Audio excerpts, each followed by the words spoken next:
E aí, vamos entender como funciona o sensor de pressão? Aqui nós temos um manômetro que serve para a gente fazer a leitura instantânea e um sensor de pressão. Esse sensor, ele faz a leitura de 0 a 20 bar, certo? E ele é um sensor que trabalha na faixa de 4 a 20 mA. O que significa isso? Significa que a fonte, no caso o inversor de frequência, ele vai mandar 24 mA e vai tentar colher novamente esses 24 mA. E vai fazer a leitura entre a saída e a entrada para comparar quanto de corrente está passando. Essa corrente, ela é determinada pela pressão do diafragma que tem aqui dentro do sensor. Ou seja, quanto mais alta a pressão, mais próximo do máximo 20 mA. Certo? Quanto menor a corrente, quanto menor a pressão, mais perto dos 4 mA. Qual que é a vantagem de trabalhar de 4 a 20 e não de 0 a 10 volts? Que tem alguns sensores que trabalham nessa faixa.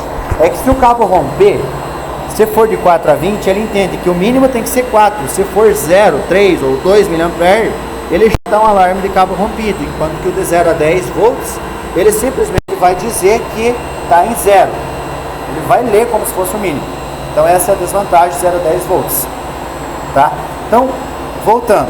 A fonte vai mandar os 20 mA e vai colher um retorno. Esse retorno é determinado por esse sensor aqui.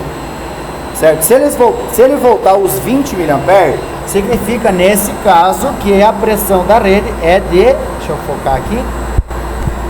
A pressão da rede é de 20 bar.